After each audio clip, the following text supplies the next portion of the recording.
Assalamu alaikum class. This video is based on a 3-column cash book. We are going to discuss 3 columns cash book. इससे पहले video में हमने discussion की थी about simple cash book and 2-column cash book. उसमें 2-column cash book में just ये होता था कि आपके पास रिसीट्स एंड पेमेंट्स साइड पे 2 कॉलम्स होते थे. एक होता था आपके पास कैश अलाउड एंड कैश का कॉलम, एंड पेमेंट साइड पे भी था cash discount received and cash column. So discount allowed and discount received ये हमारे पास 2-column कैश बुक में होते थे अलॉन्ग विद कैश कॉलम. तो वो हमारे पास 2-column कैश बुक थी. But now what about 3-column cash book. 3-column cash book में आप देख सकते हैं we have 3 columns. Discount allowed 1 column, cash rupees 2nd column and bank rupees 3rd column. Same is the case here on payments side. Discount received 1st column, cash rupees 2nd column and bank rupees 3rd column. यहाँ पे हमारे पास 3 columns involve होते हैं. So that's why तो हमारे पास यहाँ पे 3 columns होते हैं 3-column कैश बुक में. So बेसिकली हमने एक्स्ट्रा जो हमारे पास कॉलम ऐड हुआ है 3-column कैश बुक में वो है बैंक रुपीज़ का कॉलम. तो अब बैंक रुपीज़ का कॉलम हमने क्यों ऐड किया है. नॉर्मली जो हमने 2-column कैश बुक डिस्कस की थी उसमें हमने जो प्रिपरेशन की थी that was basically for small business organisations. ऐसी बिजनेस ऑर्गेनाइजेशन, ऐसी बिजनेस एंटिटीज़ या सोल प्रोप्राइटरशिप्स जहाँ पे बैंक अकाउंट इन्वॉल्व नहीं होता हमारे पास, जहाँ पे नॉर्मली बिज़नेस में डेली बेसिस पे कैश आ रहा होता है, कैश जा रहा होता है, लेकिन बिज़नेस का अपना कोई बैंक अकाउंट नहीं होता. कोई एक स्मॉल शॉप है, कोई एक स्मॉल सा बिज़नेस है जिसने अपना बैंक अकाउंट मेंटेन नहीं किया या बैंकिंग की कोई ट्रांजैक्शन इन्वॉल्व है ही नहीं, बस डेली बेसिस पे उसने रिसीट्स एंड पेमेंट्स को रिकॉर्ड करना होता है उस बिज़नेस से. तो हम 2-column कैश बुक भी प्रिपेयर कर लें तो वो हमारे लिए काफ़ी होता है. लेकिन यहाँ पे 3-column कैश बुक में हमने बैंक अकाउंट भी मेंटेन किया हुआ है. आप देख सकते हैं यहाँ पे रिसीट साइड पे भी बैंक रुपीज़ का कॉलम है एंड पेमेंट साइड पे भी बैंक रुपीज़ का कॉलम है. ये उन स्मॉल बिजनेसेस के लिए है कि जो हैं तो स्मॉल स्केल पे, स्मॉल लेवल पे अपना बिजनेस रन कर रहे हैं, बट स्टिल उन्होंने अपना बैंक अकाउंट भी मेंटेन किया है. Means they are comparatively bigger from those businesses which usually maintain 2-column cash book. ये नॉर्मली उनसे थोड़े साइज़ में बड़े होते हैं या नॉर्मली इनका अपना बैंक अकाउंट होता है, जिसकी वजह से ये 2-column पे रिलाई नहीं करते बल्कि they move towards 3-column cash book due to their maintenance of bank account. अब ऐसे बिजनेसेस, ऐसे स्मॉल बिजनेसेस जिन्होंने अपने बैंक अकाउंट पे भी रिलाई किया हुआ है, उस केस में हमने 3-column कैश बुक की तरफ मूव करना होगा, क्योंकि यहाँ पे हमारे पास रिसीट्स एंड पेमेंट्स साइड पे कैश भी इन्वॉल्व हो सकता है और हमारे पास चेक्स भी इन्वॉल्व हो सकते हैं. We may be receiving cash in the form of cheques and we may be paying cash in the form of cheques. So that's why हमने बैंक रुपीज़ का कॉलम भी दोनों साइड्स पे मेंटेन करना होगा. अब इलस्ट्रेशन डिस्कस कर लेते हैं so that this concept will be more clear to you and would be more like easy for you. So now moving towards the illustration, you can see on the screen, enter the following transactions in 3-column cash book of Mr. Muzammil. Mr. Muzammil एक small proprietorship business आप कह सकते हैं, small business entity है, and they are asking you that you have to enter the following transactions. These are the transactions in 3-column cash book. अब first transaction से start लेते हैं. First transaction है March 1st. They are saying that opening balance of cash rupees 10,000 and bank rupees 40,000, which means favorable condition है. Opening balance आपको बता रहे हैं कि 1 मार्च पे जो आपके पास कैश है वो 10,000 है और बैंक में आपके पास जितनी अमाउंट पड़ी हुई है दैट इज़ 40,000 रुपीज़. अब हम यहाँ पे क्या करेंगे, नॉर्मली हमने इसको क्या करना होगा, रिसीट्स साइड पे रिकॉर्डिंग करनी है, क्योंकि अभी कोई ट्रांजैक्शन नहीं हुई, कोई और एक्स्ट्रा रिसीट्स या कोई एक्स्ट्रा पेमेंट्स नहीं हुई. सो दैट्स वाई हमने यहाँ पे स्टार्ट करना है March 1.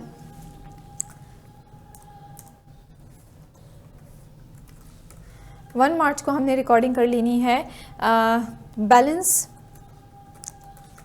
बैलेंस ब्रॉट डाउन के नेम से, क्योंकि ये प्रीवियस मंथ का बैलेंस है. बेसिकली उन्होंने आपको बताया है कि 10,000 आपका अपना कैश है, कैश ऑन हैंड जिसे आप कह सकते हैं, और 40,000 आपने अपना बैंक में मेंटेन किया हुआ है. So this is bank account. अब हम जाते हैं सेकंड ट्रांजैक्शन की तरफ। सेकंड ट्रांजैक्शन है, you have on 2 March you have purchase merchandise for cash ₹6000। 6000 की आपने मर्चेंडाइज परचेज की है। तो जब आपने परचेजेस किए हैं तो नॉर्मली आपने इसको रिकॉर्ड करना होगा पेमेंट साइड पे, क्योंकि आपसे पेमेंट जा रही है। 6000 आपने पे किया है तो तभी आपने मर्चेंडाइज परचेज की है।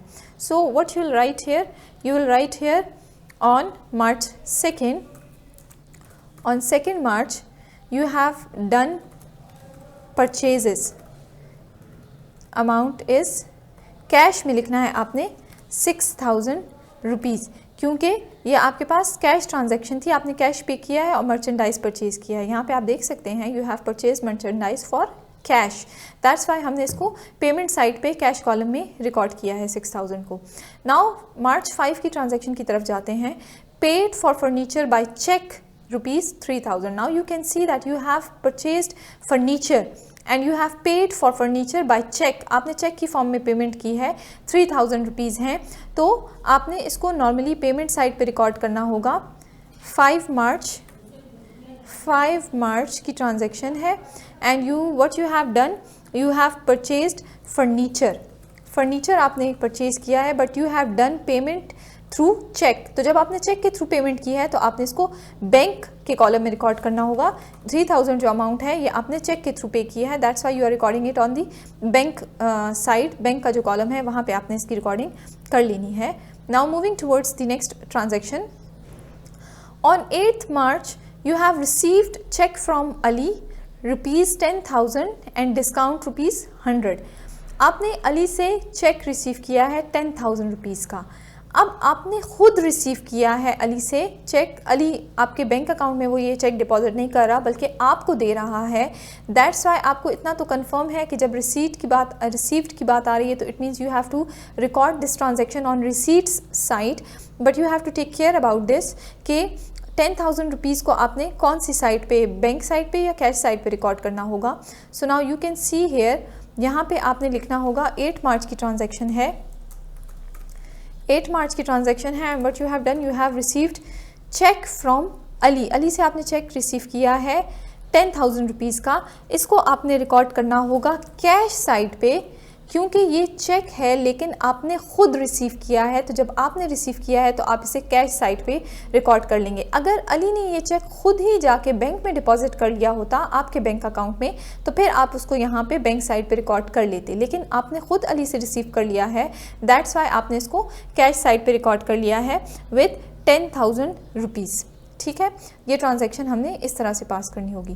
Then moving towards next transaction. Okay sorry, यहाँ पे आप उसको डिस्काउंट भी दे रहे हैं 100 रुपीज़ का, so that's why you have to also mention here 100 rupees discount. Now moving towards next transaction. 14 March की ट्रांजैक्शन है, deposited Ali's cheque into bank. 8 March को आपने अली से चेक रिसीव किया 10,000 का। 14 मार्च को आप क्या कर रहे हैं, अली का वही चेक जो कि 10,000 का चेक था उसको आपने डिपॉजिट कर लिया बैंक में। अब आपने अली के चेक को बैंक में डिपॉजिट कर लिया 14 मार्च को। अब ये जो 14 मार्च की ट्रांजैक्शन है इसे आपने बोथ साइड्स पे रिकॉर्ड करना होगा। क्यों, रीज़न मैं आपको बताती हूँ। यहाँ पे आपने लिखना होगा कैश, ठीक है।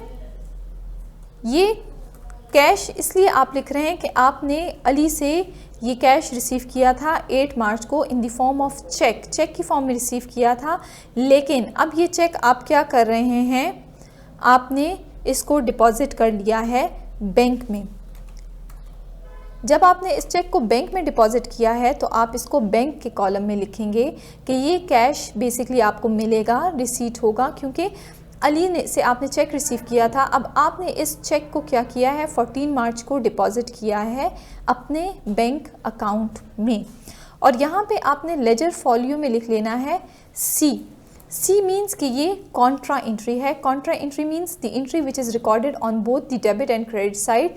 तो ये एंट्री एक दूसरे का इफेक्ट कैंसिल कर लेगी, क्योंकि सेम डेट पे आप देख रहे हैं 14 मार्च, यहाँ पे भी आप इसको 14 मार्च से मेंशन करेंगे और यहाँ पे आपने लिखना होगा बैंक। बैंक का ये मतलब है यहाँ पे आपको रिसीट मिल रही है अली से इन द फॉर्म ऑफ कैश मतलब आपके पास कैश आने वाला है, आपने अपने बैंक में ये 10,000 डिपॉजिट कर लिए हैं। अब बैंक क्या करेगा, बैंक आपको 10,000 कैश देगा, क्योंकि जब आपने 10,000 का चेक बैंक में डिपॉजिट किया है तो बैंक ये 10,000 आपको कैश की फॉर्म में देगा। ठीक है, तो जब बैंक आपको देगा तो बैंक आप ही का पैसा है ना, मतलब आपके अकाउंट से ही आपको ये 10,000 देगा। दैट्स वाई हमने इसको पेमेंट साइड पे भी रिकॉर्ड किया है विद कॉन्ट्रा एंट्री। यहाँ पे आपने सी मेंशन करना होगा। कॉन्ट्रा एंट्री का ये मतलब है कि द एंट्री या the transaction which is recorded on the same date on both the sides so that the entry is cancelling the effect of one another of each other. अब contra entry में आप देख सकते हैं same date है 14 मार्च and 14 मार्च। सबसे पहले तो आपने चेक डिपॉजिट किया है बैंक में, यहाँ पे आप देख सकते हैं। उसी दिन पे बैंक क्या कर रहा है कि आपको 10,000 जो कि आपने चेक डिपॉजिट किया था वो आपको कैश की फॉर्म में दे रहा है। तो बैंक के पॉइंट ऑफ व्यू से ये आपको पेमेंट हो रही है, बैंक आपके अकाउंट से ही आपको पैसे दे रहा है। दैट्स वाई हम इसको पेमेंट साइड पे भी रिकॉर्ड करेंगे विद कॉन्ट्रा इफेक्ट, क्योंकि ऑलरेडी ये जो 10,000 हमने 8 मार्च को रिसीव किया था ये बेसिकली हमारी रिसीट हो गई। ये जो डबल एंट्री हमने पास की है ये दोनों एंट्रीज एक दूसरे का इफेक्ट कैंसिल कर रही हैं। ये ज़रूरी है इस वजह से क्योंकि अगर आप इसको यहाँ पे भी 14 मार्च को जस्ट एक साइड पे मेंशन करते हैं तो आप देख सकते हैं कि ये डबल इफेक्ट शो करेगा। 10,000 आपने अली से एक मरतबा रिसीव किए और 10,000 फिर बैंक आपको दोबारा से दे रहा है, तो ये डबल कंसिडर होगा। इस डबलिंग को रोकने के लिए हम क्या करते हैं कि अली से तो हमने 10,000 रिसीव कर लिए, ये हमने कैश की फॉर्म में मेंशन कर लिया, लेकिन कॉन्ट्रा एंट्री हमने इस वजह से पास की है क्योंकि अली का ये जो चेक था हमने 14 मार्च को बैंक में डिपॉजिट कर दिया और बैंक ने हमें वो 10,000 दे भी दिए। तो इन दोनों एंट्रीज ने आपस में एक दूसरे का इफेक्ट कैंसिल कर लिया क्योंकि हमें डबलिंग नहीं चाहिए। ऑलरेडी हम अली का चेक रिसीट में मेंशन कर चुके हैं। अगर हम दोबारा यहाँ पे 10,000 मेंशन करें और बैंक साइड पे कुछ भी मेंशन नहीं करें तो ये 10,000 एंड 10,000 मीन्स 20,000 हमारे पास कैश बुक में शो होगा, बट इन एक्चुअल हमने तो अली से जस्ट 10,000 रिसीव किए थे। दैट्स वाई डबलिंग के इफेक्ट को ख़त्म करने के लिए हम इसको कॉन्ट्रा एंट्री की फॉर्म में शो कर रहे हैं, means on both the debit side as well as on credit side. And see आपने मेंशन करना है that this is a contra entry. ठीक हो गया। अब नेक्स्ट ट्रांजैक्शन की तरफ मूव करते हैं। मार्च 19 की ट्रांजैक्शन है। Paid wages by cheque ₹2,000। आपने वेजेस पे की हैं अपने क्लाइंट्स को या जिसको भी अपने एम्प्लॉयज़ को। So for that what you have to do you have to record it on the payment side. Payment side पे आप रिकॉर्ड करेंगे क्योंकि आप अपने एम्प्लॉयज़ को वेजेस पे कर रहे हैं। तो हम मार्च 19 मेंशन करेंगे यहाँ पे। 19 मार्च की ट्रांजैक्शन है और आपने वेजेस पे की हैं अपने एम्प्लॉय को in the form of cheque की फॉर्म में पे की हैं। दैट्स वाई हम इसको बैंक रुपीज़ के कॉलम में मेंशन करेंगे एंड अमाउंट है आपके पास 2,000। Then moving towards the next transaction. जो नेक्स्ट ट्रांजैक्शन है मार्च 25 की। मार्च 25 में आपने withdrew from bank for office use ₹500। आपने अपने बैंक अकाउंट से 500 रुपीज़ विड्रॉ किए हैं ताकि आप उसको ऑफिस यूज़ पर्पज़ के लिए इस्तेमाल कर सकें। ऑफिस के लिए जो आपके ऑफिस में जो भी काम होगा उसके लिए आपको 500 रुपीज़ चाहिए थे, तो आपने बैंक से विड्रॉ कर लिए। तो अगेन आपने इसको कॉन्ट्रा एंट्री की फॉर्म में मेंशन करना होगा क्योंकि डबलिंग का इफ़ेक्ट ना आए। आपने क्या करना होगा, सबसे पहले आपने इसको मेंशन करना होगा पेमेंट साइड पे क्योंकि बैंक आपको पेमेंट कर रहा है 500 रुपीज़ की। यहाँ पे हम मेंशन करेंगे 25 मार्च को आपने बैंक ने आपको कैश पे किया है। कॉन्ट्रा एंट्री आपने मेंशन करना है 500 रुपीज़ आपको बैंक ने कैश पे किया है। अब यहाँ पे अगेन आप लिखेंगे 25 March again with capital C because ये आपके पास कॉन्ट्रा एंट्री है और यहाँ पे आपने इसको मेंशन करना होगा कैश साइड पे 500 रुपीज़ बिकॉज ये कैश आपके बिज़नेस में बेसिकली आ रहा है। कैश आपके बिज़नेस में आ रहा है क्योंकि आपने इस कैश को यूटिलाइज़ करना होगा ऑफिस पर्पज़ के लिए। ये कैश आपके पास बेसिकली कहाँ से आया है, बैंक से आया है। क्योंकि आपने बैंक से 500 रुपीज़ विड्रॉ किए हैं ताकि आप उसको ऑफिस यूज़ के लिए इस्तेमाल कर सकें, ऑफिस पर्पस के लिए यूटिलाइज़ कर सकें। तो अगेन हमारे पास ये कॉन्ट्रा एंट्री है, यहाँ पे आपने लिखना होगा बैंक। ठीक है कि ये हमारे पास बैंक से आए हैं 500 रुपीज़, और यहाँ पे कैश से मेंशन करना है कि बैंक ने आपको कैश दिया है 500 रुपीज़। तो ये भी आपने कॉन्ट्रा एंट्री साइड पे मेंशन करना है, क्योंकि अगर एक साइड पे बैंक आपको पे कर रहा है तो दूसरी साइड पे आप इसे अपने ही ऑफिस में यूटिलाइज़ कर रहे हैं। मींस आपके बिजनेस से बाहर ये पैसे कहीं नहीं जा रहे, आपके अपने बिजनेस में ही यूटिलाइज हो रहे हैं। दैट्स वाई हमने इसको दोनों साइड्स पे मेंशन करना होगा। अगर ये 500 रुपीज़ हमारे बिजनेस से बाहर किसी क्लाइंट के पास जा रहे होते, किसी और पार्टी के पास जा रहे होते, फिर हम इसको जस्ट पेमेंट साइड पे ही रिकॉर्ड करते। या अगर ये 500 रुपीज़ कहीं और से हमें मिल रहे होते, मींस बाहर कोई क्लाइंट या कोई सप्लायर हमें 500 रुपीज़ पे कर रहा होता, हम उससे 500 रुपीज़ रिसीव कर रहे होते, तो फिर भी हम इसको जस्ट रिसीट साइड पे ही लिखते। लेकिन चूँकि ये 500 रुपीज़ हमारे ही हैं, हम अपने ही बैंक अकाउंट से विड्रॉ कर रहे हैं अपने ही पर्सनल यूज़ के लिए, ऑफिस यूज़ के लिए, दैट्स वाई इसको आपने दोनों साइड्स पे मेंशन करना होगा विद कॉन्ट्रा एंट्री, क्योंकि ये हमारे पास कॉन्ट्रा एंट्री है। ये हमारा पैसा है, ना ही बिज़नेस से बाहर जा रहा है और ना ही बाहर से हमें मिला है, बल्कि हमने ये अपने ही बैंक अकाउंट से निकलवाया है।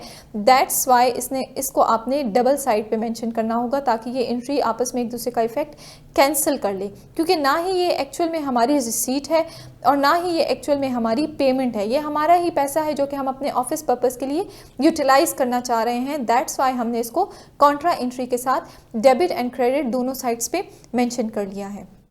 देन नेक्स्ट ट्रांजैक्शन की तरफ मूव करते हैं। 27 मार्च की ट्रांजैक्शन है।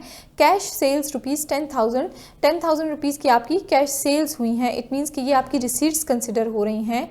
सो 27 मार्च को आपकी कैश सेल्स हो रही हैं, मीन्स आपने कैश रिसीव किया है 10,000 रुपीज़।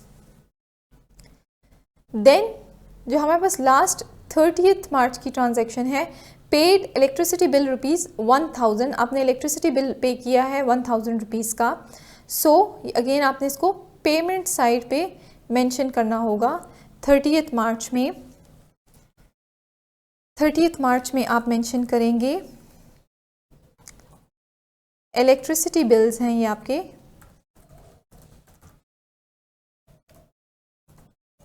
इलेक्ट्रिसिटी बिल्स आपने पे किए हैं 1000 रुपीज़। चेक के थ्रू नहीं पे किया, बल्कि आपने कैश के थ्रू पे किया है, दैट्स वाई 1000 रुपीज़। तो अब आप देख सकते हैं दोनों साइड्स, डेबिट साइड भी आप देख सकते हैं और क्रेडिट साइड भी देख सकते हैं। डेबिट साइड में आपके पास आ रहा है जो टोटल डिस्काउंट है अलाउड वो 100 रुपीज़ है, एंड टोटल डिस्काउंट रिसीव्ड हमने कोई नहीं रिसीव किया, तो यहाँ पे आप नील भी मेंशन कर सकते हैं कि हमने कोई डिस्काउंट भी नहीं रिसीव किया। और यहाँ पे आप लिख भी सकते हैं टोटल डिस्काउंट अलाउड जो कि है 100 rupees, and total discount received nil, हमने कोई डिस्काउंट रिसीव नहीं किया। अब आप डेबिट साइड पे देखें, रिसीट साइड पे जो आपके पास कैश की टोटल अमाउंट है दैट इज़ 30,500 रुपीज़, और जो बैंक की अमाउंट है आपके पास है 50,000 रुपीज़। पेमेंट साइड पे आप देखें जो कैश की अमाउंट है दैट इज़ 17,000 रुपीज़, एंड जो आपके पास बैंक की अमाउंट है दैट इज़ 5,500 रुपीज़। आपको क्लियर कट नज़र आ रहा है दोनों साइड्स पे डिफरेंस है। ये साइड आपके पास ग्रेटर है and this side is less than the receipt side. अब आप देखें कि डिफरेंस कितना आ रहा है। कैश का डिफरेंस अगर हम देखें, सो 30,500 माइनस 17,000 वुड गिव यू 13,500। अब 13,500 हमने कौन सी साइड पे लिखना होगा, रिसीट साइड पे या पेमेंट साइड पे? सो ऑब्वियसली पेमेंट साइड पे हमने लिखना होगा 13,500। तो अब आप देख सकते हैं कि कैश साइड जो है हमारे पास दोनों तरफ बैलेंस हो गई है। जो कैश कॉलम है 30,500 रुपीज़ एंड 30,500 रुपीज़। अब बैंक कॉलम की तरफ आते हैं। यहाँ पे है 50,000 रुपीज़ और यहाँ पे है 5,500 रुपीज़। ये साइड लेस है हमारे पास। दोनों अमाउंट्स को माइनस करें, 50,000 माइनस 5,500 वुड गिव यू 44,500। अब 44,500 को आपने कहाँ पे मेंशन करना होगा? ऑब्वियसली यहाँ पे मेंशन करना है 44,500 रुपीज़। अब आप देख सकते हैं this would give you 50,000 rupees. 50,000 rupees यहाँ पे भी है और यहाँ पे भी है। इट मीन्स कि हमारी receipts and payments side balance हो गई है।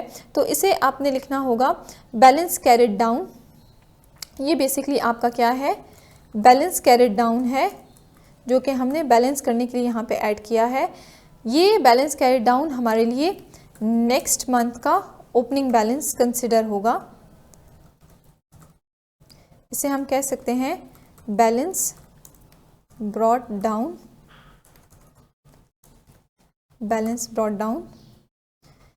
अमाउंट है हमारे पास 13,500 एंड बैंक बैलेंस है हमारे पास 44,500। ये हमारे पास बैलेंस कैरिड डाउन है। सो now you can clearly see कि हमने डिफरेंस फाइंड आउट किया और यही डिफरेंस हमारे लिए नेक्स्ट मंथ का opening balance consider होगा. So this is the basic theme of 3 column worksheet. Hopefully it would be clear to you. So thank you class.